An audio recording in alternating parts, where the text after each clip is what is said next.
اللون البنفسجي الكريمة خلط من لونين، الأحمر والأزرق. طلعت لكم هاللون البنفسجي بالكريمة هذه الفوق، وهالتزيين هذا تستفادون من عنده خصوصا المبتدئين. فورمة الحصيرة هواي تفيد بنقشات نستخدمها، ومن عندها هالنقشة هذه البسيطة اللي كل مبتدئة بالكيك تقدر تسويها. شلونكم حبيباتي؟ شخباركم؟ رجعنا لكم بفيديو جديد. راح اسوي لكم بيه اللون البنفسجي، ونحاول نخلطه ونطلعه اقرب شيء للون البنفسجي من الازرق واللون الاحمر. وسألتوني بالتعليقات، مرة نشرت بالستوري طريقة تزيين كيك، راح اشوفكم الطريقة شلون راح ازينها. انا مصورتها سابقا بس كان الفيديو 27 دقيقة فحذفته، نخلي الوقت كلش مختصر. لا تنسون بداية الفيديو لايكاتكم للفيديو وتعليقاتكم، قد ما تقدرون علقوا لي على الفيديو على مود تصعد نسبة المشاهدة بيه. ويا ريت لو تشتركون توصلون 30,000 مشترك حتى القناة يعني ما شاء الله هسه بوجودكم يعني شوي شوي تكبر القناة. الحمد لله خير وبركة من رب العالمين. هنا أنا عندي الكريمة، راح بالنسبة للألوان لا تتقيدون، باودر ما أعرف النوعية والله صدقوا اسمها ما أعرف، بس هي هاي القطية اللي تصير خضرة باودر. هي هاي القطية الخضراء. السائل اخذ فو اصباغ فو السائلة كل الزينة. والجل شنو اسمها والله؟ الجل هذه عندي الماركة مالتها شنو ما اعرف، خليني اشوف شنو النوعية مالتها، بس هي هذه الجل هذه كل الزينة. هاي اعتقد ب2,500 العلبة مالتها، اعتقد امريكا كلر، يمكن امريكا كلر هذني. خلينا نشوف هسه هذا يا لون. اني اخذت مجموعة اصباغ سائلة وما كاتبيلي عليها، فاحتمال هذا اذا طلع برتقالي او طلع وردي ما يخالف، بس خلينا نشوف هسه هو يا لون هذا. اكو بنية راسلتني على الواتساب، طبعا بالمناسبة بنات تراسلوني تقولوا لي الواتساب ماكو، صدقوا الرقم يعني اتصال هو مات الواتساب مقفول ومضيعته من شلت، فما مخليته بالجهاز ومحتفظة بيه. حذفت الواتساب وتورطت يعني انه السيم كارت ما موجود، فان شاء الله هاليومين راح اطلع السيم كارت. تعرفون جمعة وسبت ماكو، اليوم جمعة. هو هذا هو اللون الاحمر، اللون الاحمر احمر طماطة. فقلت لكم اكو بنيه، نرجع لسالفتنا، اكو بنيه راسلتني قالت لي عافيه ام احمد بس من تخلطين لا تخلطين بخاشوقه حديد. صدق انتبهت، الصوت كلش مزعج يعني والله ماكو. فضحكت قلت لها لا تدلين ان شاء الله على الايام الجايه اي كريمه اخلطها بالاسباتولا. ما اعرف، خلي تيجي خلي تعلق لنا اذا هي اللي مراسلتني على الواتساب.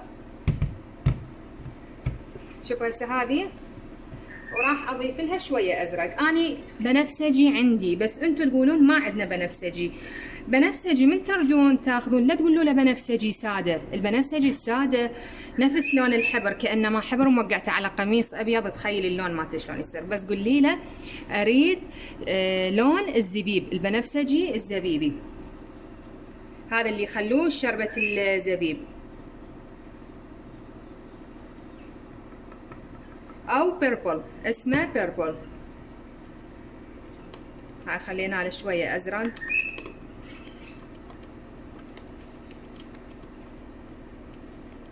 انت تتحكمين بيه، تردي طوخ او تردي فاتح.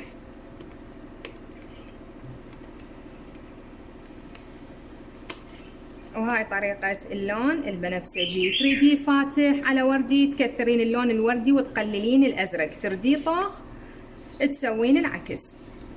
هسه شوفوا مو تشوفون هاي بيها هاي الاصباغ، هاي الوان بعد هي ما متساويه. اعوفه شويه وارجع اخلطه بين ما يذوب عندي الصبغ بالكريمه. هسه اشوفكم اياه على النهايه.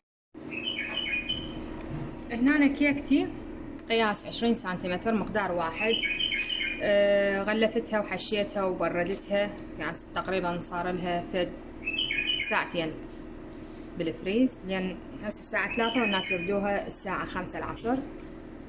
ما احكي لكم الحر شنو، مشاكل الحر بالصيف للكيك شنو كارثة مو طبيعي، لازم تقعدين بالثلاجة وتشتغلين. واني هذا المطبخ هنا عندي كلش حار، يعني الشقة القديمة كنت قاعدة بيها السبلت قبالي، يعني قبال المطبخ ماتم. بس هنا حسيت بمعاناتكم من تشتكون من الكريم اللي يسيح، فخليت الثلاجة هنا يمي كلش قريبة علي بظهري. اني والفريز قصة عشق حاليا هسه لا تنتهي، لان كل شغل بالفريز.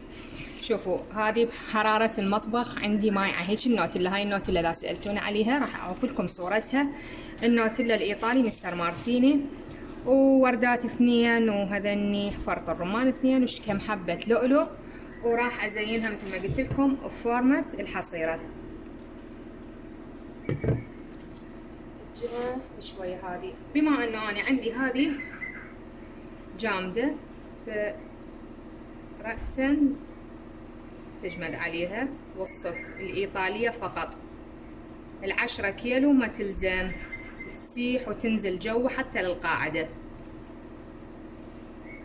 فقط الإيطالية مستر مارتيني سعرها 35,000، 38، 34 حسب المحافظات. 5 كيلو.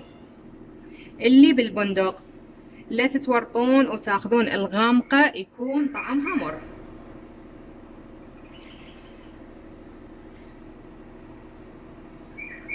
هاي على الوجه وخلصتها، يعني فد حركة كلش بسيطة صارت عندي.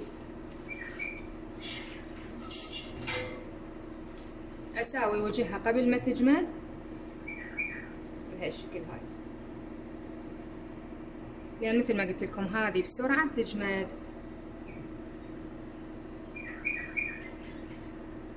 هاي الناس طلبوها من عندي عصرية، يعني يردوها، ما اعرف يودوها اعتقد واجب.